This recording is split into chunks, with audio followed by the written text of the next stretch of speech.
অর্থবছরের বাজেট উপস্থাপন করবেন। মাননীয় অর্থমন্ত্রী, আপনি বাজেট উপস্থাপনের জন্য অনুমতি চাইতে পারেন।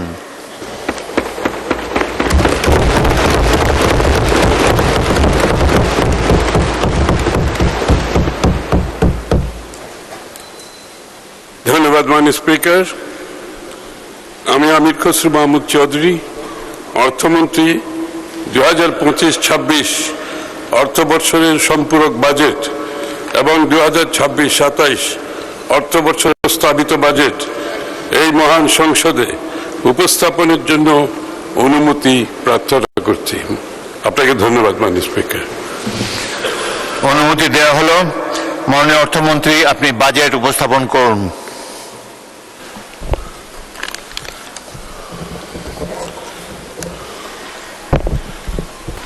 ধন্যবাদ মাননীয় স্পিকার। বিসমিল্লাহির রহমানির রহিম। মাননীয় স্পিকার, আসসালামু আলাইকুম। দীর্ঘ দেড় শতকের ফ্যাসিবাদ বিরোধী লড়াইয়ের ধারাবাহিকতায় 2024 এই ছাত্র জনতার রক্তক্ষয়ী গণ অভ্যুত্থানের মধ্য দিয়ে বাংলাদেশ আবার নতুন করে গণতন্ত্রের পথে যাত্রা শুরু করেছে। এই যাত্রা পেরিয়ে 2026 সালের 12 ফেব্রুয়ারি একটি অবাধ, সুষ্ঠু ও শান্তিপূর্ণ জাতীয় নির্বাচনে 2/3 সংখ্যাগরিষ্ঠতা নিয়ে বিএনপির নেতৃত্বে সরকার গঠিত হয়েছে।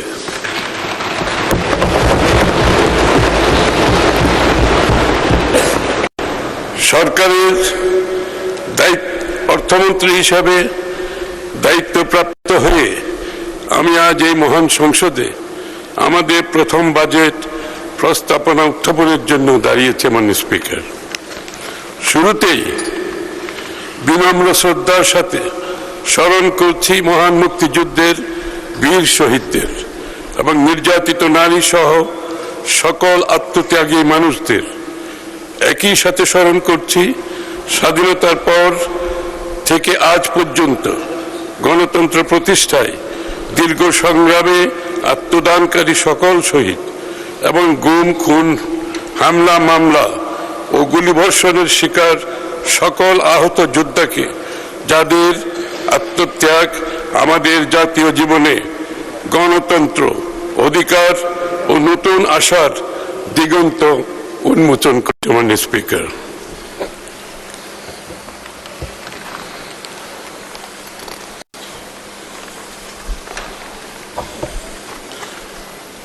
দেশ ও জনগণের প্রতিটি ক্রান্তি লগ্নে শহীদ প্রেসিডেন্ট জিয়াউর রহমান এবং পরবর্তীতে দেশনেত্রী বেগম খালেদা জিয়ার নেতৃত্বে বিএনপি বরাবরই জনগণের আশা আকাঙ্ক্ষার পক্ষে অবস্থান নিয়েছে এবং দেশকে এগিয়ে নিয়েছে।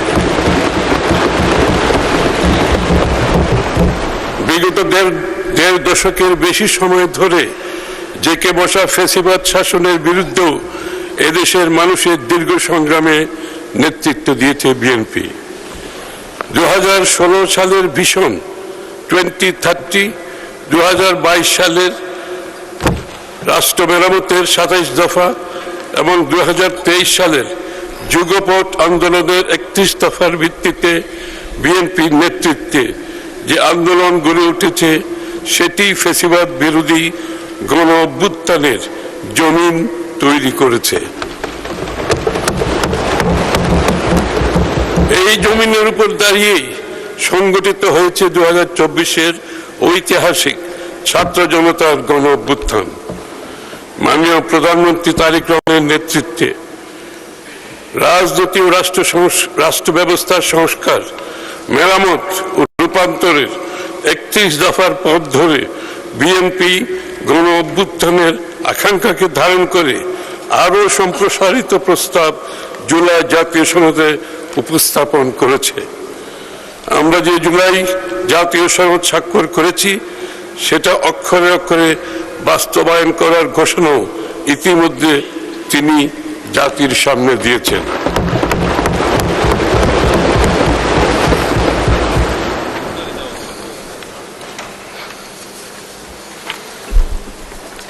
কিন্তু এটাও একের সাথে মনে রাখা দরকার, অর্থনীতির গণতন্ত্রায়ন, ইকোনমিক ডেমোক্রেটাইজেশন, অর্থাৎ সব মানুষের জন্য অন্তর্ভুক্তিমূলক ও জবাবদিহিপূর্ণ অর্থনৈতিক ব্যবস্থা ও মানবিক বিবেচনা সম্পন্ন সামাজিক সাংস্কৃতিক সম্পর্ক গড়ে ওঠা ছাড়া এই রাজনৈতিক সংস্কার টেকসই হবে না।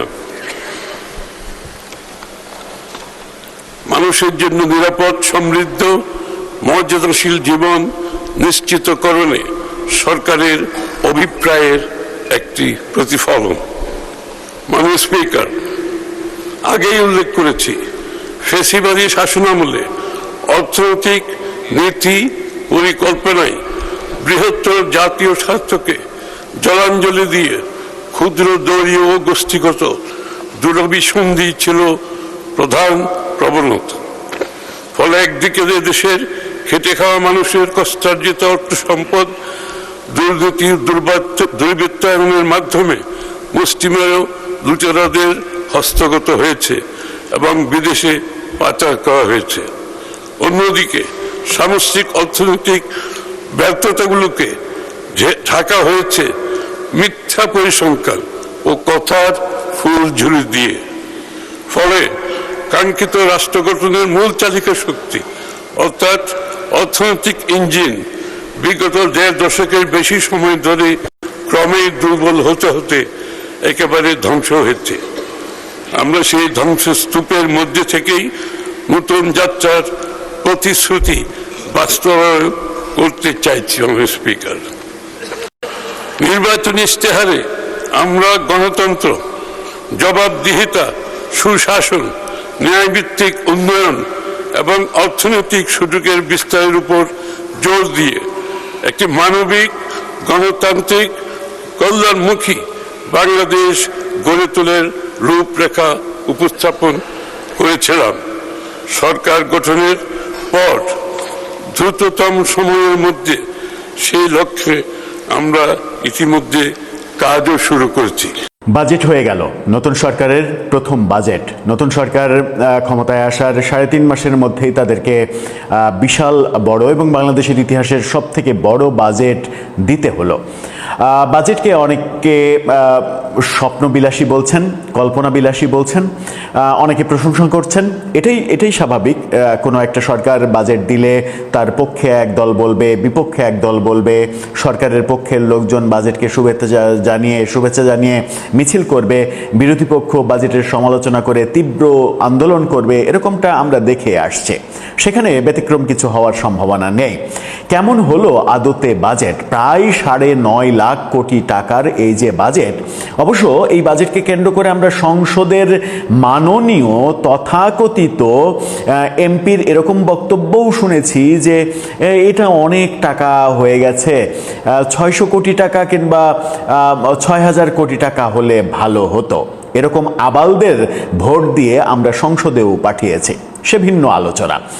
কেমন হলো বাজেট সেই পর্যালোচনাটা আসলে অনেক বড় ব্যাপার। সেই দীর্ঘ পর্যালোচনায় বাজেট পেশ করার সঙ্গে সঙ্গেই যাওয়া সম্ভব নয়।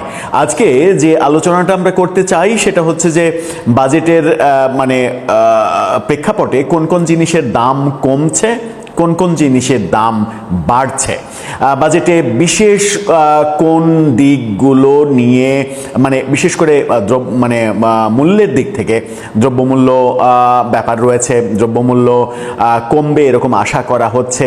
তেল, চাল, ডাল সহ বিভিন্ন নিত্য প্রয়োজনীয় দ্রব্যমূল্যের ব্যাপারে আমরা কমতে দেখব এরকমটা আশা করা হচ্ছে। বাজেটে অনেক ভালো দিক রয়েছে, কিন্তু হতাশার একটা দিকও রয়েছে। হতাশার দিক হচ্ছে বাজেটে অনেক ভালো সিদ্ধান্ত নেয়ার পাশাপাশি সরকার ইন্টারনেট নিয়ে কোনো সিদ্ধান্ত নেয়নি। ইন্টারনেটের দাম যা ছিল তাই থাকছে। এটা সরকারের আমার মনে হয় এবারের বাজেটের সব থেকে দুর্বল দিকের মধ্যে একটা দিক। ইন্টারনেটের দাম অবশ্যই কমাতে হতো, কারণ এই যে ইন্টারনেট কেন্দ্রিক যে পেশা, সেই পেশা এত দ্রুত গতিতে বাড়ছে, সেখানে যদি আপনি পুরোপুরি সরকারের সাপোর্ট না দেন, মানে প্রয়োজনে প্রণোদনা না দেন, তাহলে এই সম্ভাবনাময় খাতটা কিন্তু মানে বাধাপ্রাপ্ত হবে। চলুন একটু জেনে দেখি বাজেটে কোন কোন জিনিসের দাম বাড়লো, কোন কোন জিনিসের দাম কমলো, কোন আশাবাদ ব্যক্ত করতে পারি আমরা এই বাজেটকে নিয়ে, নাকি হতাশ হতে হবে। থাকবেন দর্শক। বলছিলাম বাজেট হয়ে গেল প্রায় 9.5 লাখ কোটি টাকার বাজেট। এই বাজেটে ভালো দিক যেমন রয়েছে, মন্দ দিকও রয়েছে। আমরা শুধুমাত্র দাম কমা এবং বাড়ার হিসাবগুলো করতে চাই। যে যে জিনিসের দাম বাড়লো সেই বিডি নিউজের এই শিরোনামটা দেখে নিন। যেসব পণ্য ও সেবার দাম বাড়তে পারে সেগুলোর মধ্যে রয়েছে বাইসাইকেল, তেল চালিত গাড়ি, সিগারেট, ট্রান্সফরমার, ওয়াশিং মেশিন, বিদেশি খাদ্য সহ বেশ কিছু পণ্য ও সেবায় শুল্ক হার বাড়ানোর প্রস্তাব করার কারণে দাম বাড়বে। আজকে 9,38,000 কোটি টাকার যে বাজেট প্রস্তাব দেওয়া হয়েছে, সেখানেই আমরা দেখতে পাচ্ছি যে বাইসাইকেলের দাম, অর্থাৎ স্থানীয়ভাবে উৎপাদিত বাইসাইকেলের যন্ত্রাংশ, ফ্রি হুইল আমদানির ক্ষেত্রে বিদ্যমান আমদানি শুল্ক 15 থেকে বাড়িয়ে 25% করা হয়েছে। অর্থাৎ বাইসাইকেলের দাম অনেক বাড়বে। এটা কিন্তু খুব একটা ভালো সিদ্ধান্ত হয়নি। মানে পরিবেশ ফ্রেন্ডলি যে বাইসাইকেল, সেই বাইসাইকেলের দাম আপনাকে কমাতে হবে। আপনি মোটর বাইকের দাম বাড়াতে পারেন, কিন্তু বাইসাইকেলের দাম বাড়ানো এটা কোনোভাবেই যৌক্তিক কোনো কাজ হতে পারে না। সিগারেটের দাম বাড়ছে 300% পরিবর্তে 350% সম্পূরক শুল্ক আরোপের প্রস্তাব করা হয়েছে। কিছুটা বাড়বে অবশ্য। সিগারেট ব্যবসায়ীরা তো কিছুটা বাড়ার, যত কিছুটাই বাড়ুক না কেন, ওখানে মানে একটা বড় অংশ বাড়িয়ে দেয়। এই যে মানে সব থেকে কম দামের শলাকা মানে প্যাকেট 62 টাকা থেকে শুরু করে সর্বোচ্চ প্যাকেট কমপক্ষে 210 টাকা করার একটা সিদ্ধান্ত সরকার নিয়েছে। যদিও এখন বাজারে যে সর্বোচ্চ দামের সিগারেট রয়েছে, বাংলাদেশি সিগারেট, সেই সিগারেটের দাম সম্ভবত প্রতি শলাকা 20 টাকা। মানে যারা ওই ব্র্যান্ডের, সর্বোচ্চ ব্র্যান্ডের সিগারেট খান, তারা হয়তো 20 টাকার জায়গায় এখন 21 টাকা দিয়ে কিনতে বাধ্য হবেন। প্যাকেটে হয়তো 20 টাকা বাড়বে, এরকমটাই হবে। তেল চালিত গাড়ির দাম বাড়ছে, অর্থাৎ অকটেন, ডিজেল, পেট্রোল, এই তেল চালিত যে সকল গাড়ি, সেই গাড়ির দাম বাড়ছে, শুল্ক বাড়ানো হয়েছে। ট্রান্সফরমারের দাম বাড়ছে, এটা খুব একটা ভালো সিদ্ধান্ত নয়। 1 kVA পর্যন্ত ক্ষমতা সম্পন্ন ট্রান্সফরমার আমদানিতে বিদ্যমান আমদানি শুল্ক 10% থেকে বাড়িয়ে 25% করা হয়েছে। ট্রান্সফরমারের দাম অনেক বেশি বাড়বে, এটা আমরা লক্ষ্য করছি। ওয়াশিং মেশিনের দাম বাড়ছে। ওয়াশিং মেশিন এটা সাধারণত একটু উচ্চ মধ্যবিত্ত কিংবা উচ্চবিত্তরা ব্যবহার করেন, সেই ক্ষেত্রে খুব একটা এটা বাড়াতে প্রভাব পড়বে না সাধারণ মানুষের উপরে, এটা বাড়তেই পারে। রডের দাম বাড়ছে, এটা একটা ভয়াবহ বিপর্যয়ের কথা। রড তৈরির বিভিন্ন উপকরণের উপরে ভ্যাট বাড়ানোর ফলে এর দাম বাড়ছে। তার মানে নির্মাণ সামগ্রীতে যখন দাম বাড়বে, রডের দাম যখন বাড়বে, তখন মানে নির্মাণ ব্যয় বাড়বে এবং ফ্ল্যাটের দাম বাড়বে। বিভিন্নভাবেই এই ব্যাপারগুলো আমরা দেখতে পাবো। বিদেশি খাদ্য যেমন সুগার, কনফেকশনারি, কফি, তৈরি খাবার ইত্যাদি আমদানিতে শুল্ক হার বাড়ানো হচ্ছে, এগুলো দাম বাড়বে। বিদেশি কাজু বাদামের দাম বাড়বে। বিদেশি পাঙাশের ফিলেট, আমি এটা ঠিক বুঝি না, দেশীয় মৎস্য প্রক্রিয়াকে মানে উৎসাহিত করার জন্য পাঙাশ মাছের ফিলেটের উপরে 20% সম্পূরক শুল্ক আরোপ করা হয়েছে। মানে নতুন করে এটা ছিল না, 20% করা হয়েছে। বিদেশি মধুর দাম বাড়ছে, বিদেশি সুপারির দাম বাড়ছে, বিদেশি লিপ লাইনার ও gel, lip gel, lip liner, এগুলোর দাম বাড়ছে। বিদেশি গ্যাস সিলিন্ডারের দাম বাড়ছে। এই ব্যাপারগুলো রয়েছে, দাম বাড়া বাড়ার ক্ষেত্রে, সাথে যারা একটু দুষ্টু প্রকৃতির মানুষ, যারা মদ্যপান করেন, তাদের জন্য খারাপ খবর হচ্ছে দেশি যে দেশি মদ মানে দেশি ব্র্যান্ড তো একটাই, কেরু, যেটা কুষ্টিয়ার দর্শনায় অবস্থিত, যদিও সেটা সরকারি কোম্পানি। বাংলাদেশের মানে ওই কোম্পানিটা চিনি শিল্পে ব্যাপক বিস্তর লস করলেও এই কেরু মদ তৈরি করে তারা বিশাল অঙ্কের মুনাফা করছে। সেখানে মানে শোনা যাচ্ছে যে প্রতি লিটারে 500 টাকা নতুন করে ভ্যাট যুক্ত করা হচ্ছে, সুতরাং প্রতি লিটারে অন্তত 500 টাকা বেড়ে যাচ্ছে। যারা মানে এটাতে অভ্যস্ত তাদের জন্য এটা খারাপ খবর।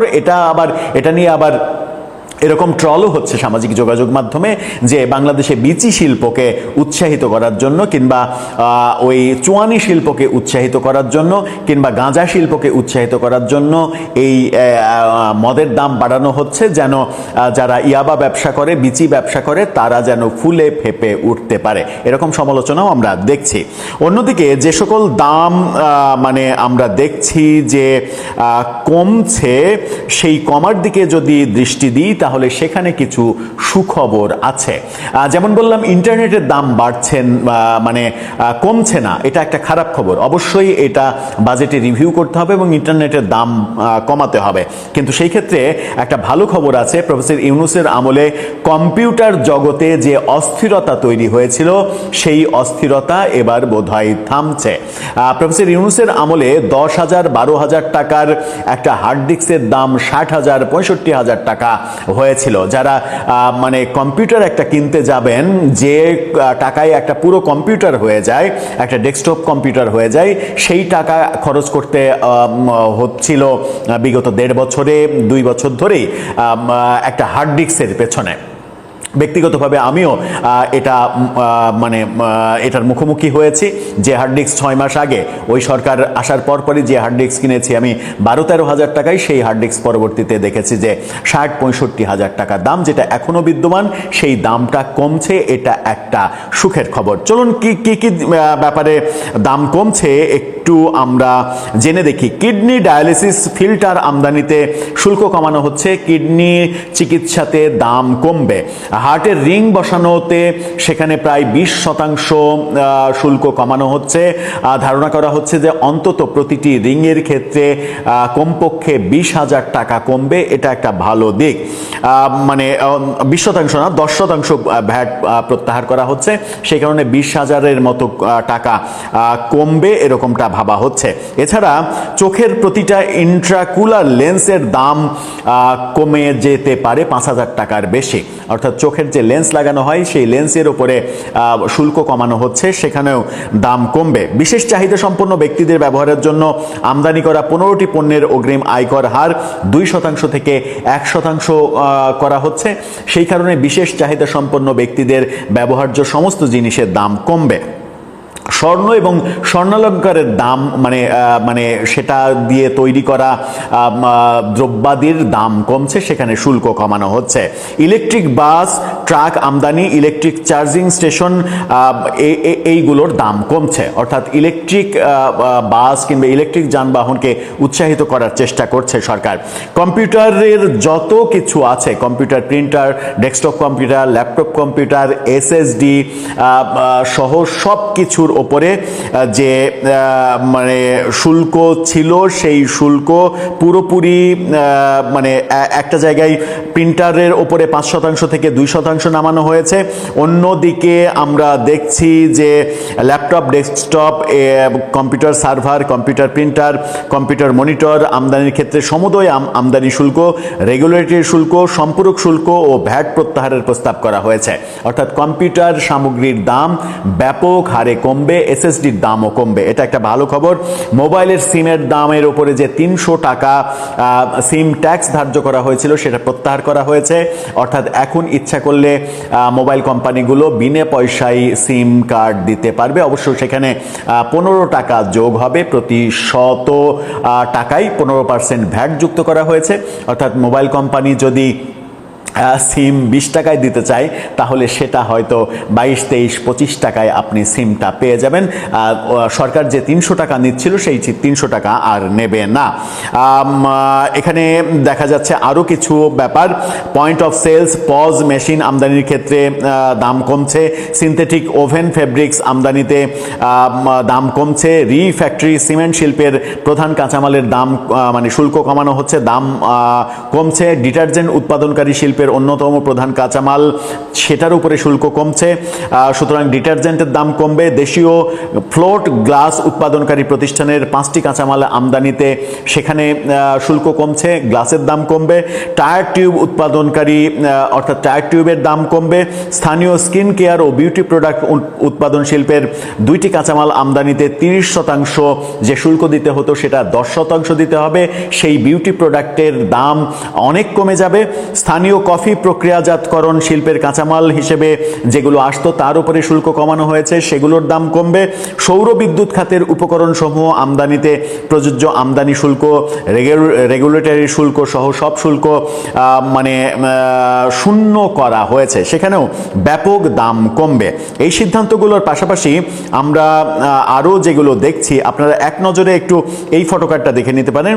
যে সকল দাম কমতে পারে সেগুলোর মধ্যে রয়েছে, বিবিসি বাংলা এটা নিশ্চিত করছে, নিত্য প্রয়োজনীয় দ্রব্য, কৃষি পণ্য যেগুলো বলেছি মানে তেল, চাল, ডাল এগুলোর দাম কমবে। সার, কীটনাশক, শিশু খাদ্য, হার্টের রিং, চোখের লেন্স, ডায়ালিসিস ফিল্টার, ইলেকট্রিক গাড়ি, স্থানীয় বিউটি পণ্য, গিটার, পিয়ানো, ক্যামেরা, প্রজেক্টর, মশলা, খেজুর, synthetic oven fabrics, mobile phone, তথ্য প্রযুক্তি, মোবাইল সিম, কন্টেন্ট ক্রিয়েটর ও ফ্রিল্যান্সারদের জন্য সুবিধা।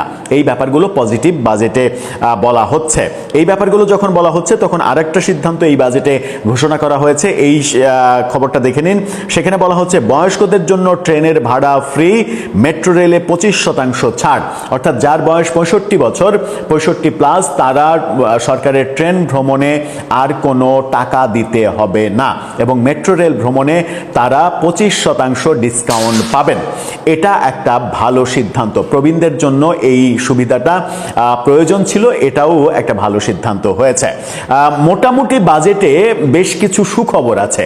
এই সুখবরগুলোর সঙ্গে যদি ইন্টারনেটের দাম কমানো সহ আরও কিছু যুক্ত করা হয় তাহলে একটা আগামী প্রজন্ম এবং এই প্রজন্মের জন্য দারুণ একটা ব্যাপার হতে পারে। আমার মনে হয় যে এই বাজেট ঘোষণার আগে যে নেগেটিভ ব্যাপারগুলো আলোচনা হচ্ছিল, অতটা নেগেটিভ ব্যাপার ঘোষণার পরে আমরা আপাত অর্থে মোটা দাগে দেখতে পাচ্ছি না। এই বাজেট নিয়ে বিস্তর আলোচনা হবে, বিশদ পর্যালোচনা হবে। বাজেটের অভ্যন্তরের অনেক খুঁটিনাটি বিষয় এখনো যেগুলো আমরা জানি না, সেগুলো আস্তে আস্তে বেরিয়ে আসার পরে আমরা পরিষ্কার হতে পারবো যে বাজেটের মূল চিত্রটা কি দাঁড়াচ্ছে।